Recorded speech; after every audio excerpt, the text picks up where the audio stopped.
नमस्कार, मैं हूं आपके साथ अंकिता पाल। बुलेटिन की शुरुआत करते हैं। नागौर की खेपसर विधानसभा सीट पर उपचुनाव के लिए बीजेपी से रेवंत राम डांगा ने आज नॉमिनेशन किया है। इस दौरान भारी संख्या में बीजेपी के समर्थक और कार्यकर्ता के साथ मुख्यमंत्री भजनलाल शर्मा, कैबिनेट मंत्री गजेंद्र सिंह शेखावत, प्रदेश उपाध्यक्ष डॉक्टर ज्योति मिर्धा और साथ ही राजस्थान के चिकित्सक मंत्री गजेंद्र सिंह खेपसर समेत कई गणमान्य उपस्थित रहे। इस दौरान सभी ने नामांकन सभा को संबोधित करते हुए कहा कि उपचुनाव में बीजेपी की जीत तय है। आगे किसने क्या कुछ कहा, आपको सुनाते हैं। बिल्कुल अलग है ग्राउंड पे। खेपसर के लोग चाहते हैं कि हमारा विकास हो, हमारा काम हो। अगर हम कहीं जाएं तो कोई हमारी सुनवाई हो। उनको आज भी बरगला रहे हैं। भाषण में क्या बोले कि 13 तक तो वोट पड़ेंगे, दब के रहो थोड़े से, 15 तारीख को कलेक्टर की और एसपी की कुर्सी में वापस अपन ही बैठेंगे। भाई कैसे बैठोगे? राज लेके दूसरे चुनाव लड़ रहे, खर्चा भी होता है पहले चुनाव में। चुनाव लड़े, हार गए, बहुत थोड़े कम वोटों से हार गए। नींद 2-2 घंटे लेकर के निकाला, इन्होंने काम चलाया है। तो भाई अब की बार अगर कोई गिले शिकवे छोटे बड़े हो तो मैं कहूंगी कि हाथ जोड़ करके निवेदन है। मैं अपनी तरफ से सिर्फ इतना ही कहना चाहती हूँ कि मैं तो भाई रेवत डांगा जी का नहीं मानती, मैं तो ये मानती हूँ ये मेरा ही चुनाव है। ज्योति मिर्धा यही सोच करके चुनाव लड़ेगी कि वही रेवत डांगा है, और हर एक संभव प्रयास करेंगे कि सब लोग साथ मिलकर के, हमारे नेता साथ मिलकर के, हमारी जनता साथ मिलकर के रेवत डांगा जी को एक जोरदार यहां से जीत दिला करके भेजे, जब तो बात भी बने। और मुख्यमंत्री जी भी, मैं आपका भी धन्यवाद करना चाहूंगी। मेरे नामांकन में आप आए थे। हमारे पूरे राजस्थान की एक सबसे ज्वलंत समस्या थी जो आपने किसी ने सामने नहीं रखी थी। मैंने बोला भाटों की ट्रॉलियों से परेशान हो रहे हैं, आपने इशारे में बोला और आज तक कोई परेशान नहीं हो रहा। ये राज के पके होते हैं, ये राज की ताकत होती है। आज अगर हम कहें, आज हम बोले कि हमारे किसान भाइयों के जो मुआवजा मिलवाना है वो, उसके लिए मैं मुख्यमंत्री जी से निवेदन करूंगी कि आप प्रयास करें कि वो जल्दी मिले। यही वो नेताजी है जिन्होंने रेवत डांगा जी दुखी हो गए थे, पंचायत समिति के प्रधान थे, इनकी पार्टी के नेता थे, और अपने सरपंचों का बड़े नेताओं को कह के पेमेंट रुकवाया था। कुछ पेमेंट अभी भी बाकी है। मैं मुख्यमंत्री जी से निवेदन करूंगी कि उन सरपंचों का इन पंचायत समितियों के अंदर 2-2 साल से पेमेंट अटके हुए, उसको भी करवाने का प्रयास करें। जब भारतीय जनता पार्टी की सरकार राजस्थान में ही आपने 220 GSS एक कॉलेज राजस्थान में 25,000 आबादी मात्र कोई कॉलेज में, तो आप बताए तो राजस्थान में मायने भारतीय जनता पार्टी जो जगह जगह GSS बढ़िया, जगह जगह ट्यूबवेल बढ़िया, जगह जगह CHC खुली। आपने विकास में मायने कोई कमी नहीं रही। और अबार लाल लाल बजट में मायने माननीय मुख्यमंत्री जी आपने खेपसर मायने जिला अस्पताल दियो, और आपने वादो करूं कि कोई भी राजस्थान में सब जिला अस्पताल हूं सब सर्वश्रेष्ठ पहला तो खेपसर जिला अस्पताल वाला। कितनी मोटी सौगात है। एक चीज और बताऊं, आपने फलोदी जो एक्सप्रेसवे बन रही है, चार लेन जो बनेला, मेगा हाईवे भी मोटो है, वो फलोदी जो जयपुर जावेला, आपने खेपसर विधानसभा ने चीरती भी जावेला, आप 2.5 घंटा रे मायने आप जयपुर पहुंच जावेला। आप पेट को पानी नहीं हिलेला, एडो हाईवे बनेला और इरो काम जल्दी शुरू होने वालो है। आभार मुख्यमंत्री जी, बहुत बड़ी सौगात दी है। चुनाव बहुत पहली आपने पूरे एरिया रे मायने सड़का रो जाड़, अटे खेपसर मायने STP रो सुएज प्लांट, और इतनी बहुत ज्यादा सौगात दी है आप। CHC, PHC, sub centre, GSS, कोई कमी नहीं छोड़ी। और मैं मारो जी को है मुख्यमंत्री जी, मेरा जो राजनीतिक जो जन्म था वो इसी विधानसभा से, खेपसर से मैं विधायक बना और पहली बार मंत्री बना, इस जनता की वजह से। और हमारे माथे एक बहुत मोटी जिम्मेवारी है मुख्यमंत्री जी, और आपने मदन जी फरमायो कि भाई ये जीत जो है इसके सब तुम लोग भागीदारी रहोगे, और ये सीट हमें खेपसर की किसी हालत में चाहिए, ये आप लोगों की मांग है। हमारे भाई रेवंत राम जी बहुत कम वोटों में हारिया, 2,500 वोटों में हारिया, और मैंने याद है वो दिन हारिया, बाद में रोया भी कटा, मन भी रोज आएगी। जो पिछले 20 साल से इस क्षेत्र का विकास अवरुद्ध है, दूर दूर ढाणियों में पानी पीने का नहीं है और कहीं लाइट नहीं है, स्कूलें हैं तो वहां शिक्षा कर्मी नहीं है, कहीं हॉस्पिटल है तो चिकित्सक नहीं है। तो भाइयों, तभी अपने क्षेत्र का विकास होगा। हम सरकार के साथ होंगे, सरकार के साथ तभी होंगे जब आप 13 तारीख को मजबूती के साथ मतदान और कमल के फूल पे और प्रतिशत 95% मतदान आपको करना है। आपका अपना खुद का भविष्य तय करना है, अपना खींवसर कैसे बचे और अपन छत्तीसी कौम का भाईचारा कैसे बचे, अपन सब लोग साथ मिलकर के कैसे चले, ये आपको अब की बार निर्णायक परिवर्तन करना है। आप मजबूती के साथ, समय का अभाव में आप सबकी इजाजत हो तो मुख्यमंत्री जी को आप सब अवगत करो कि इस बार खींवसर फतेह होगा और परिवर्तन होगा और 13 तारीख का और आने वाली 23 तारीख को एक अलग ही निर्णय होगा। भाइयों, मैं आपका हूं, आपके बीच हूं, जो कुछ हूं आपके सामने हूं। आज पूर्ण में सोया होगा, विधायक बनने के बाद इससे भी अधिक आपके बीच हूं। जो कुछ कहोगे आपके बीच रहूंगा, आपको साथ लेके चलूंगा, आपके बताए हुए मार्गों पे चलूंगा, छत्तीसी कौम को साथ लेके चलूंगा, गलत बात का समर्थन नहीं करूंगा। अच्छी बातें होगी, क्षेत्र का विकास होगा, सरकार में भागीदारी होगी, सब हम लोग मिलकर चलेंगे और अपना भाईचारा रहेगा और क्षेत्र का विकास होगा। पुनः मैं भगवान से प्रार्थना करूं, हमारे खींवसर की जनता स्वस्थ रहे, आपस में मिलजुल कर रहे। आप इतनी बड़ी भारी तादाद में भारतीय जनता पार्टी को, एक किसान पुत्र को, अपने आप को, आपको खुद को समर्थन देने के लिए आज इस चौमासा की फसल कटाई का काम चल रहा है। इसमें आप अपने आप खुद के साधनों से मजबूती के साथ मुख्यमंत्री जी की सभा और आपको सफल बनाने के लिए कि जो 13 तारीख का है, लोकतंत्र को मजबूत करना है, इसके लिए आप सब ने समय निकालकर और मजबूती के साथ आप इतने बड़े तादाद से मेरे बुजुर्ग जो आए, युवा आए, सबका आभार। और बूथ पर बांट ले तो अब की बार तय है कि इन खींवसर में अब की बार परिवर्तन हो जाए। और जो इतना वर्षों इन खींवसर गैण लगे खींवसर विकास रे गैण लगे गैण ने शुद्ध होने टाइम आ गया भाई कि थोड़ी घनी कोशिश करो तो पार पड़ जाए। और छोटी और आखिरी बात, एक बात और कहूं, परीक्षा में मेन परीक्षा में अगर सप्लीमेंट्री आ जाए और सप्लीमेंट्री में पास में धके अगली कक्षा में भर्ती करे, कौन करे? तो हमारे अठो भारतीय जनता पार्टी ने विजयी करो और अठो कमल रो फूल खिलार भेजो। और मैं आपसे एक बात जरूर मैं कहना चाहता हूं कि अब खींवसर में रेवत राम जी की नामांकन सभा में आए हैं, लेकिन मैं आपसे एक बात कहूंगा कि चुनाव तो आज है, लेकिन चुनाव हारने के बाद रेवत राम जी हमेशा मेरे को अगर कहीं मिलने गए तो खींवसर की समस्या को लेकर के मिलने गए।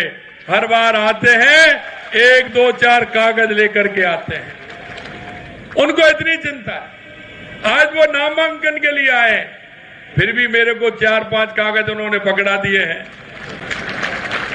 अब देखिए कि क्षेत्र की कितनी चिंता करने वाले हैं कि आज नामांकन उन्होंने किया है, नामांकन की यह सभा है, लेकिन 4-5 कागज आते ही आते मेरे को कि साहब ये भी होना चाहिए, किसानों को उसका मुआवजा नहीं मिला है, उसको दीजिए। 4-5 कागज लगातार मेरे को दिए हैं। मित्रों, मैं आपको कहना चाहता हूं कि जमीन से जुड़ा हुआ वो कार्यकर्ता होगा, वो आपके दुख को, दर्द को पहचानेगा, जानेगा और समाधान करने की पूरी कोशिश करेगा।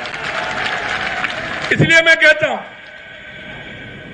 कि हमारे किसान भाइयों की क्या क्या समस्या होती है, किसान भाई हमारा उसको किस तरह से जूझता है, देखता है। और मैं हमेशा कहता हूं कि आप में से निकला हुआ वो ही आपके दर्द को समझ सकता है। आपने देखा होगा खीमसर के अंदर वादे करने वाले, नागौर के अंदर वादे करने वाले तो बहुत आते हैं।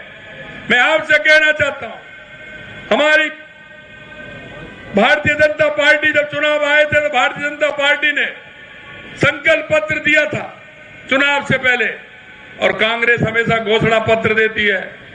अरे आप पढ़े लिखे हो, मेरे युवा साथी मेरे सामने बैठे हैं, अरे इनके 2 साल के 3 बार के 4 बार के जरा घोषणा पत्र निकाल करके तो देखिए कि इन्होंने कितना काम पूरा किया है।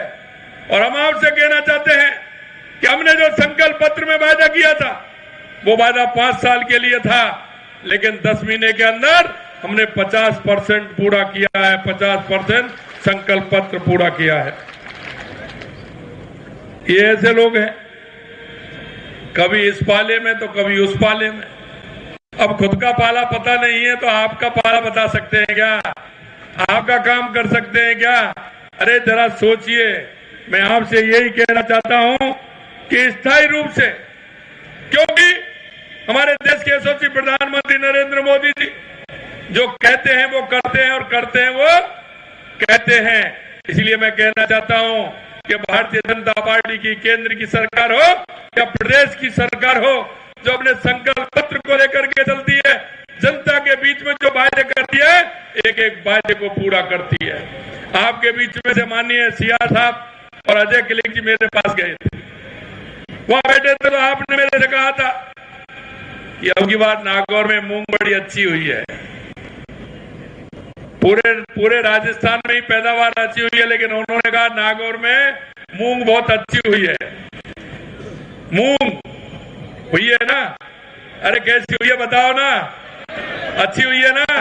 तो इन्होंने मेरे से कहा कि अभी मूंग खरीदने का समय बाद में आएगा, लेकिन आप इसकी पहले ही प्रारंभ कर दीजिए, लेवी को कीजिए, पहले ही लेना प्रारंभ कर दीजिए। पहली बार मूंग की, पहले कभी दिए क्या मूंग आपने? पहली बार मूंग दिए ना, और समय से पहले दिए ना, तो ये नागौर के लिए है। बाकी जिलों में तो थोड़ी थोड़ी है, लेकिन नागौर में जितनी राजस्थान में, अकेले नागौर में है मूंग। इसलिए हम आपकी मूंग को खरीद रहे हैं, और जो उन्होंने बात रखी है वो भी हमने पत्र दिया है, हो सकता है वो भी जल्दी आ जाए तो उसको बढ़ाने का काम भी हम करेंगे।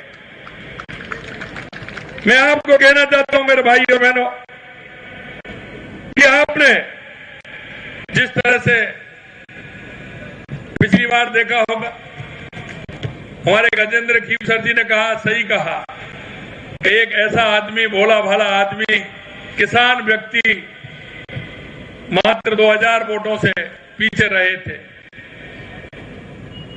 उसको पूरा करेंगे ना? और उन्होंने कहा है 2000 का बदला 20,000 से ऊपर जाएगा ना? तो मैं आपसे यही कहना चाहता हूं, एक आपको ऐसा व्यक्ति मिल रहा है जो आपकी समस्याओं को पूरी तरह से ध्यान देकर के काम करता है। मैं आपसे इतना कहना चाहता हूं मेरे भाई और बहनों कि आपने देखा होगा, हमने हमारे संकल्प पत्र में जो बातें कही थी, धीरे धीरे हम उनको पूरा कर रहे हैं। और हमने कहा था कि ERCP यमुना समझौते के लिए भी कहा था, और अभी मैंने चर्चा की थी, नागौर के लिए पानी हमारा इंदिरा गांधी नहर से आता है। हमने कहा कि हमारी नदियों से नदियों जोड़ने का काम हो रहा है, और आपकी भी आपकी लूणी चली या नहीं चली? अरे लूणी चली, कितने सालों में चली? 20 सालों में चली ना? आप देख लिए 20 सालों में चली है। मैं यही कहना चाहता हूं, जिनके मन में करने की तमन्ना होती है, ऊपर वाला भी उनकी बात रखता है, ऊपर वाला भी बात रखता है। और हमने कहा है कि नागौर हमारी हृदय स्थली है, ये राजस्थान की हृदय स्थली है नागौर जिला, और नागौर जिले का जवान और किसान मजबूती से काम करता है। यहाँ का युवा, यहाँ की बहनें शिक्षा के क्षेत्र में आगे हैं। हमने कहा कि इनको आगे बढ़ाने का काम हमारी सरकार करेगी। और मैं आपसे इसलिए कहना चाहता हूं, आने वाले समय में जो किसानों से हमने वायदा किया है, एक एक वायदा हमने पूरा किया है। वो वायदा आपने देखा होगा, किसान सम्मान निधि हमारी केंद्र की सरकार देती थी, तो राजस्थान सरकार का भी आया कि नहीं आया? आया कि नहीं आया? किसानों का गेहूं पर एमएसपी बढ़ा के नहीं बढ़ा? मैं आपसे यही कहता हूं कि आप निश्चिंत रहिए। ये किसान की और युवा की, महिलाओं की और मजदूर की सरकार है। हमारे देश के यशस्वी प्रधानमंत्री नरेंद्र मोदी जी कहते हैं कि लोग जातिवाद की बात करते हैं। उन्होंने कहा 4 जातियां हैं, युवा है, महिला है, किसान है और मजदूर है। और हमारी पार्टी संकल्पित है, हमारी सरकार संकल्पित है कि हम इन चारों को आगे ले जाने का काम करेंगे। हमने कहा हम युवाओं के लिए, क्योंकि हमारा युवा 5 साल पहले खून के आंसू रो रहा था, वो हमारे किसान का बेटा, मजदूर का बेटा। हमने कहा कि जिन्होंने हमारे युवाओं में के आंखों में आंसू लाने का काम किया, उसको छोड़ने वाले नहीं है। आपने देखा होगा, पहले था 50 हो गए, 100 हो गए, 150 हो गए, अब तो संख्या 200 तक पहुंचने वाली है, सलाखों के अंदर है। और ये मैं विश्वास फिर दिलाता हूं आपको कि जिन्होंने युवाओं के आंखों में आंसू लाने का काम किया है, हमारी सरकार उनको बख्शने वाली नहीं है। और आपने देखा होगा, हमने 2 साल का कैलेंडर दिया है। मैं युवाओं से कहना चाहता हूं, 2 साल का कैलेंडर हमने दिया है कि 2 साल में कितनी भर्तियां होने वाली हैं। क्योंकि हमने कहा कि पहली साल में 1 लाख नौकरियां देंगे सरकारी, 5 साल में 4 लाख नौकरियां देंगे। हमने कैलेंडर 2 साल का निकाल दिया है। अभी तो 2 साल का है, 2 साल का निकाला है, अभी और बाकी है। और आपने देखा होगा, हमारी कैबिनेट ने पहली बार 90,000 वैकेंसी निकाली है और उनको 90,000 वैकेंसी को स्वीकृति देने का काम हमारी कैबिनेट ने किया है।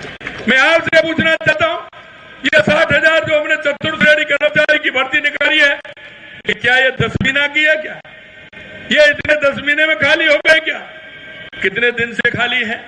अरे मेरे को किसान के बेटे को, मजदूर के बेटे को नौकरी क्यों नहीं दी? कोई पूछने वाला है उनको? क्यों नहीं दी आपने? इतने दिनों तक क्यों खाली रखे? हमने 60,000 चतुर्थ श्रेणी कर्मचारी, 23,000 सफाई कर्मी, 7,000 ड्राइवर, 90,000 जगह कैबिनेट ने मंजूरी दी है। आने वाले समय में वो 90,000 जगहों में जब हमारे युवा आएंगे तो कोई भी गांव ऐसा नहीं रहेगा जिसमें 10, 5, 15 युवा नहीं आएंगे। मैं इसलिए कहना चाहता हूं, ये किसान के दर्द को, किसान के युवा को दर्द को समझने वाले नहीं है। कांग्रेस ने कभी नहीं समझा। मैं एक बात और कहूंगा आपसे कि आपने देखा होगा कि पानी के लिए हमने कितना काम किया है, चाहे हमारी ईआरसीपी हो या यमुना समझौता हो। हम शेखावाटी के लिए हमारा यमुना समझौता किया, माननीय गजेंद्र जी हमारे जल शक्ति मंत्री थे। आपने हरियाणा सरकार से मुख्यमंत्री हरियाणा के और हमने और गजेंद्र जी ने वो समझौता किया। आपने देखा होगा, हरियाणा के चुनाव थे, वहां की कांग्रेस सरकार ने अपने घोषणा पत्र में क्या लिखा कि अगर हमारी सरकार आएगी तो राजस्थान और हरियाणा के यमुना समझौते को रद्द करेंगे। मैं हरियाणा में चुनाव में गया था, हरियाणा चुनाव में गया तो मैंने वहां कहा कि कांग्रेस के लोगों ने कहा है कि राजस्थान और हरियाणा के समझौते को रद्द करेंगे। ये रद्द तो जब करेंगे जब आएंगे, ये रद्द तो जब करेंगे जब आएंगे। और आपने देखा होगा कि ये राजस्थान, ये वो राजस्थान है कि यहाँ का हर व्यक्ति जैसे ही गर्मी आती है तो प्याऊ लगाता है, पक्षियों को पानी की व्यवस्था करता है, पशुओं के लिए व्यवस्था करता है। अरे इसके मन की तड़पन नहीं रुकेगी। कांग्रेस वालों, ये नहीं रोक पाओगे आप। और ऊपर वाले ने जवाब दे दिया। और अब कांग्रेस सरकार की जो उन्होंने कहा था कि हम रद्द करेंगे, तो उन्होंने कह के बता दिया कि रद्द करिए, आप कैसे करते हैं। और वहां भारतीय जनता पार्टी की सरकार बनी है। देश के यशस्वी प्रधानमंत्री नरेंद्र मोदी जी के नेतृत्व में हमारा ईआरसीपी का मध्य प्रदेश से भी समझौता हुआ और हरियाणा से भी समझौता हो गया है वो, और आगे होने वाला है। शेखावाटी को भी पानी मिलेगा। मित्रों, मैं इतना कहना चाहता हूं कि कांग्रेस के लोगों ने जिस तरह से देश में भ्रष्टाचार फैलाया, आते हैं झूठ और लूट की कहानी कहते हैं, मैं आपसे इतना ही कहना चाहता हूं कि आप निश्चिंत रहिए। हमारी सरकार ने जो वायदा किया है निश्चित रूप से उस वायदे को हम पूरा करेंगे। और आपने देखा होगा, आप ये बताइए हमसे पहले यहाँ का विधायक कौन था कि नहीं था? लेकिन हमने कोई भी विधानसभा, 200 विधानसभाएं हमारी, हमने ये नहीं सोचा कि इसमें कांग्रेस का है, कि इसमें दूसरे दल का है, कि इसमें किसी और दल का है। मैं आपको कहना चाहता हूं, देश के यशस्वी प्रधानमंत्री नरेंद्र मोदी जी कहते हैं कि हम देश की 140 करोड़ जनता के लिए काम करते हैं, और हमारी सरकार कहती है कि राजस्थान के 8 करोड़ जनता के लिए हमारी सरकार काम करती है। 200 विधानसभा है, 200 विधानसभाओं में हमने जो जनता ने मांगा, जो वहां आवश्यकता लगी, एक भी विधानसभा ऐसी नहीं होगी जिसको बजट में हमने पैसा नहीं दिया हो। पहली बार ऐसा हुआ कि हमने 200 विधानसभाओं में पूरी तरह से, क्योंकि जनता का नुकसान करना, हमारे देश के यशस्वी प्रधानमंत्री नरेंद्र मोदी जी जब किसान सम्मान निधि देते हैं तो जाति पात देखते हैं क्या? धर्मवाद देखते हैं क्या? कुछ देखते हैं क्या? आप बताइए। खाद्यान्न सामग्री जब देते हैं तो देखते हैं क्या? प्रधानमंत्री सड़क योजना आती है तो किसी गांव को छोड़ते हैं क्या? सभी गांव में निकलती है कि नहीं निकलती है? क्योंकि हम हमारे राजस्थान को विकसित राजस्थान बनाना चाहते हैं, भारत को विकसित भारत बनाना चाहते हैं। मित्रों, मैं आपसे इतना ही कहना चाहता हूं कि जिस तरह से आपने देखा होगा कि हमारी सरकार आते ही हमने जो जितने भी विषय थे उनको पूरी तरह से लिया। और मैं कहना चाहता हूं, हमने कहा कि बिजली के क्षेत्र में कि आने वाले समय में 2027 तक हम किसान को दिन में बिजली देने का काम करेंगे, और 2027 तक हम बिजली के अंदर आत्मनिर्भर हो जाएंगे। हमने 2,24,000 करोड़ रुपए के समझौते किए और उसको कैबिनेट में पास भी कर दिया, और हमारा काम भी प्रारंभ हो गया। हर क्षेत्र में आप देखेंगे, युवाओं के क्षेत्र में हमने काम किया, महिलाओं के क्षेत्र में हमने काम किया, किसानों के क्षेत्र में काम किया, पानी के क्षेत्र में काम किया, बिजली के क्षेत्र में काम किया। और आने वाले समय में मैं आपसे इतना ही कहना चाहता हूं, क्योंकि 9, 10, 11 को राइजिंग राजस्थान भी हो रहा है, और उस राइजिंग राजस्थान में अब तक लगभग 18 लाख करोड़ रुपए के MOU हमारे हुए हैं। पूरे राजस्थान में 10 स्थान हमने ऐसे बनाए हैं जो इंडस्ट्रियल एरिया हमारे विकसित होंगे, क्योंकि राजस्थान में बहुत बड़ी आवश्यकता है, हर क्षेत्र में आवश्यकता है। इसलिए मैं आपसे कहना चाहता हूं कि हमारी सरकार ने संकल्प पत्र में जो वायदे किए हैं, हम एक एक वायदे को पूरा करते हुए, क्योंकि समय काफी हो गया, हमें 2 सभा और है हमारी, उसमें भी जाना है। मैं आपसे इतना ही कहना चाहता हूं कि संकल्प पत्र में जो एक एक वायदे किए हैं, हम एक एक वायदे को पूरा करेंगे। मैं किसानों से इतना ही निवेदन करना चाहता हूं कि आपके दुख और दर्द को हम भली बात समझते हैं। अरे आप तो बड़े किसानों में तो छोटा किसान हूं, मैं जानता हूं। आप सीएम भजनलाल शर्मा को सुन रहे थे, जिन्होंने नामांकन सभा को संबोधित किया और जीत का वादा भी किया है। फिलहाल इस बुलेटिन में इतना ही। नमस्कार।